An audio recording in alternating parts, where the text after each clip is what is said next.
Hi, this is Shane Starr, and this is an unplanned video about what I learned from watching all 6 seasons of The Sopranos. I knew about the show for years, never really got into it, and then I watched my first episode about 2.5, maybe 3 weeks ago, and I got through all 86 already. Watched every single one from beginning to end, and while I loved the series and was disappointed to see it end, it really left me with an unpleasant feeling, sort of like a sour taste in my mouth. And I've been trying to do a little self analysis and figure out why.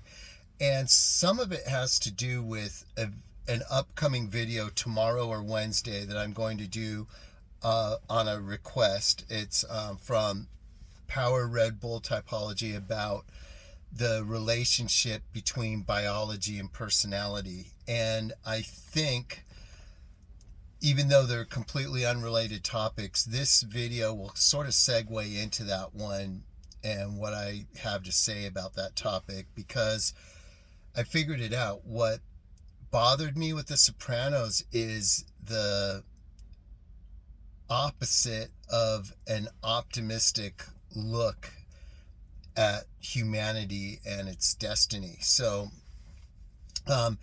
basically, this whole thing about, can people change? Can people improve themselves?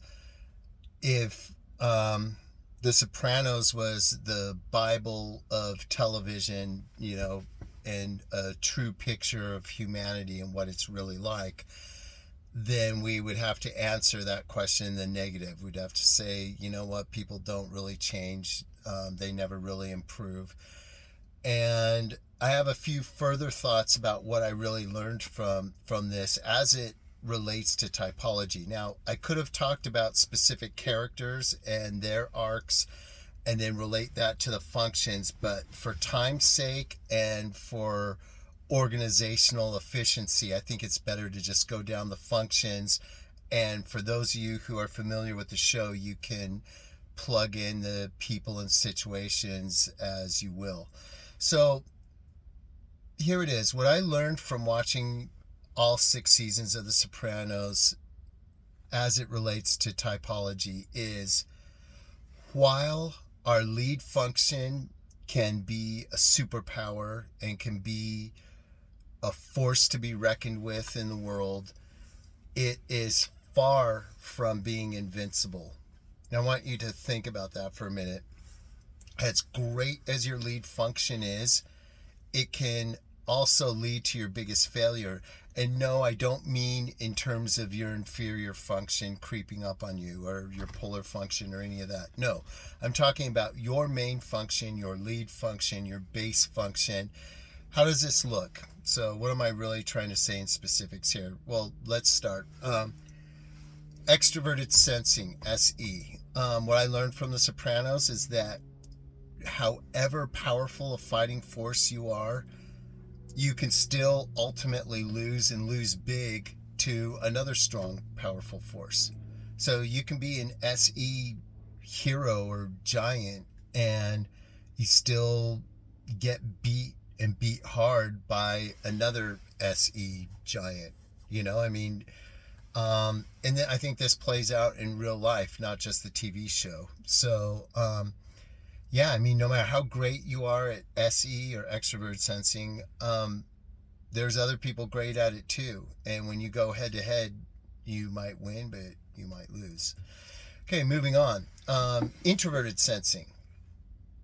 From The Sopranos, I learned that no matter how risk adverse you are, no matter how much you learn from your experience, no matter how vivid your past impressions are and how you use those impressions to organize your world and be ready for anything, you are still going to be subject to unfair, random, chaotic accidents.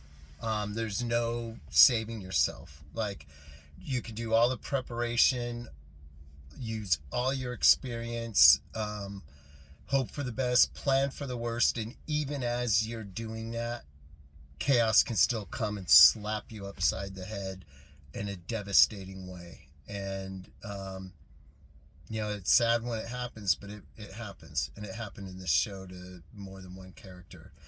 Moving on, extrovert thinking, or TE, kind of similar in a way to SI, in what I'm going to say, but no matter how pragmatic, efficient, calculating, and organized you might be in a business venture, it can still fail, and fail big.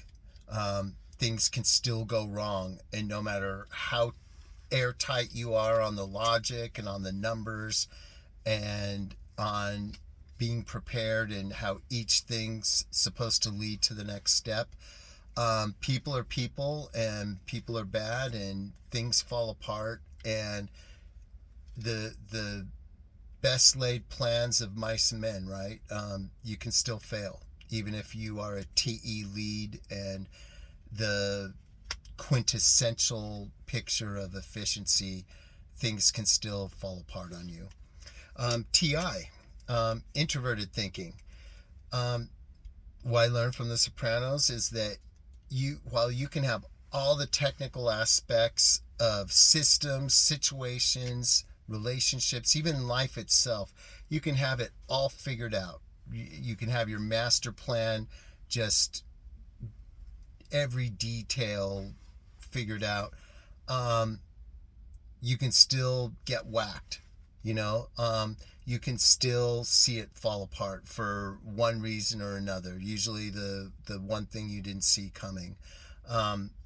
In The Sopranos, there were several situations where someone had figured out something ingenious about the way a particular system works, only to have the whole thing fall apart because an essential part or person got replaced with a different part or person, and that made the whole thing break down. So, similar in a way to SI in that matter too. Next, extroverted feeling, FE. You can be, what I learned is you can be masterful with people. You can be the most popular, fun-loving, funny guy or girl, in this case, as what happened in the show to both males and females. And you can still be ostracized. You can still find yourself on the outside looking in. You can still get caught in a scandal that forever damages your reputation and your your whole, or rather the community's perspective of you can be ruined.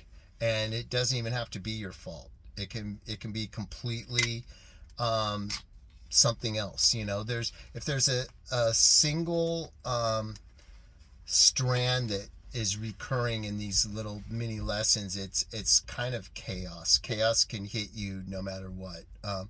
And in extroverted feeling, this comes with being nice, being helpful, being kind, and still getting ostracized. Still, maybe even worse.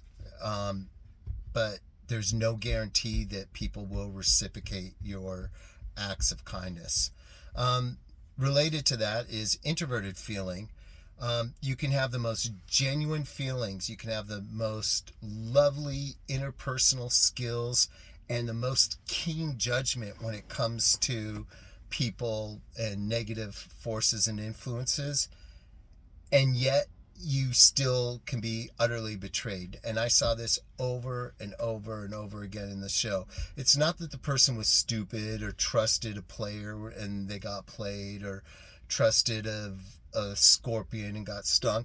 No, these were people who were smart enough to see the dangers, avoided the people they need to avoid, trusted the people who they thought were trustworthy, did all the right things, took all the right precautions, and they still got betrayed. Sometimes cheated on, sometimes murdered. And it's like, no matter how good your judgment is, people can still switch. People are unpredictable. It can still all go to hell in a handbasket. Moving on. In The Sopranos, I saw a lot of people with brilliant innovations in business, ways to illegally make money and make a profit here and there. And as far as extrovert intuition goes, the function that is the great example of innovation. Time and time again, I would see people with these good ideas only to get ripped off and or have the idea go wrong. More often than not, the person with the good idea was taken advantage of and replaced by someone else. Maybe kind of like a little Thomas Edison and Tesla story here. There were several of those in The Sopranos where someone put together something great and ingenious and original and unique and, very innovative, and then someone comes along, partners up with them, gets all the information, and then just whacks them, and eliminates them from the picture, or they get all the business coming to them, and the person with the original idea is left out in the cold and then beat up when they complain about it. Last but not least, and I think this one relates to Tony Soprano himself. Um, Most people would agree that he's an ENTJ or an LIE. Maybe some people would see him as an SLE. I could see that too.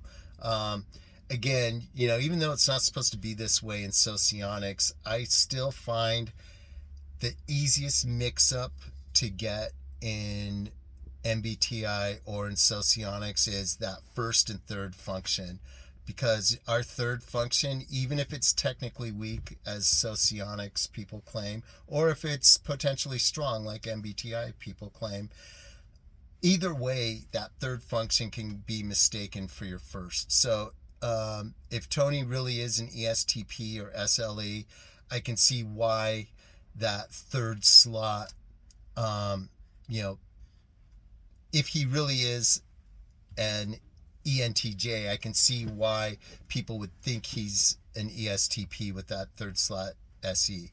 And likewise, it goes both ways. So back to the point.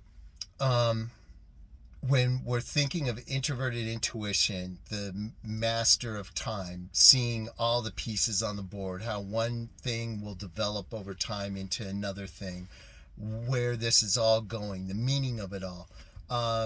Tony Soprano was a genius, and that's why I think he's more in line with an ENTJ or LIE typing, because ESTPs don't have that. And what I learned from The Sopranos is no matter how meticulous you are in your future planning, no matter how many elements you have control over, and no matter how well you can understand the past and present to predict and prepare for the future, it can still all end in disaster, just like it did with him. You can find yourself in situations, the path to hell doesn't happen in a big leap. It happens in little tiny steps. Or to use another analogy, it's like being wrapped in a spider's web. You see the web go around you, you're like, I can snap out of this with my fingers. But in reality, after days and weeks and months and years, eventually by the time you realize you're trapped, it's too late to do anything about it. And Tony's great introverted intuition that helps him overcome so many problems and things. You might think of a certain, other people in history with the same genius that also ended in devastating failure.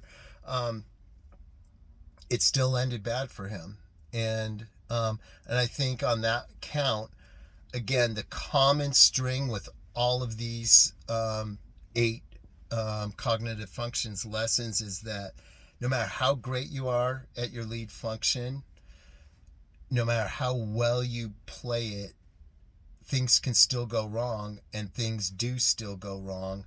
And sometimes we come back from them, but sometimes we don't. And I think that's why, in spite of loving the series, and I probably will watch it again, it leaves me with a uncomfortable less optimistic view of humanity after seeing it. That's all I got for today. I'm going to have another couple videos coming up soon. One for Power Red Bull typology on the relationship of biology to typology. And then another one on using cognitive functions to comprehend ultimate reality.